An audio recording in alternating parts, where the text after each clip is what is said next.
ସାଙ୍ଗମାନେ ଏବେ 5:30ଟା ହେଇଛି। ଏବେ ଆମେ ଓଡ଼ିଶା ୱେବସାଇଟ୍କୁ ଯାଇ ଦେଖିବା ରେଜଲ୍ଟ ଆସିଲା କି ନାହିଁ। ଆଜି ତ ଆସିବାର ଥିଲା।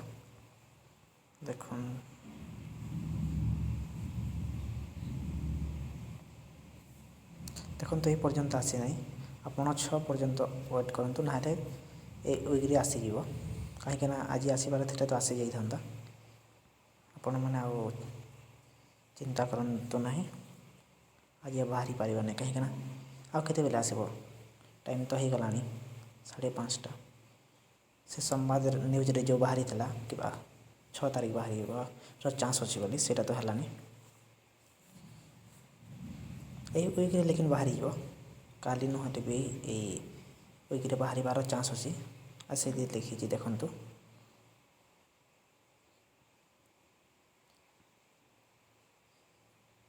Date will be notified by the higher education department letter ଲେଖିଛନ୍ତି। ସେ ଡେଟ୍ ଦେଇଦେବେ, ସେ ଡେଟ୍ ଏଣ୍ଟ୍ରାନ୍ସ ଟେଷ୍ଟକୁ ବାହାରିବ ଏତିକି ଟାଇମ୍ରେ ବୋଲି। ଆପଣମାନେ ଆଉ ସେଇଟା ଚିନ୍ତା କରନ୍ତୁ ନାହିଁ। ଆଉ ଆଜି ବାହାରିବାର ଚାନ୍ସ ବି ନାହିଁ। ଯଦି 6 ବଜେ ବାହାରିବ, ଆଉ ଟିକେ ୱେଟ୍ କରିବେ। ବାହାରିବାର ତ ଚାନ୍ସ ନାହିଁ, କାହିଁକିନା ଆଜି ଆଉ ବାହାରି ପାରିବନି। କାହିଁକି SSBର ବି କୌଣସି ନୋଟିଫିକେସନ୍ ନାହିଁ। ଖାଲି ଏମିତି ହେଇଯାଇଛି, ଖାଲି ପେପର୍ ଯୋଗ ଏହା ସବୁ ହେଇଛି। ଆଉ ସେଥିରେ କ୍ଲିୟରଲି ମେନ୍ସନ୍ ଅଛି, ଦେଖନ୍ତୁ ଏଇଠି। Date will be notified by the higher education department letters.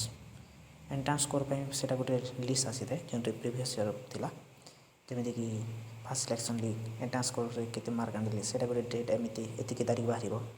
ଯେମିତି ଆମର ମେଟ୍ରିକ୍ +2 ବାହାରିଥାଏ, ସେମିତି ବାହାରିବାର ଚାନ୍ସ ଅଛି। ସେ କ୍ଲିୟରଲି SSB ଏଇଟା ତାଙ୍କର କରିଛନ୍ତି। ତେଣୁ ଆପଣ ଯାଇକି ଚେକ୍ କରିବେ ଯଦି ବାହାରିବ। ଆଜି ପାଇଁ ତ ଆଉ ବାହାରିବାର ଚାନ୍ସ ନାହିଁ। ଆଉ କେତେବେଳେ ବାହାରିବ? ଟାଇମ୍ ତ ହେଇଗଲାଣି। ଏହା ସମସ୍ତଙ୍କ ମନରେ ଚିନ୍ତାଧାରା। ମୁଁ ଭାବୁଥିଲି 5:30ରେ ଆସିବ, କିନ୍ତୁ ଏହା ହେଲାନି। ଧନ୍ୟବାଦ।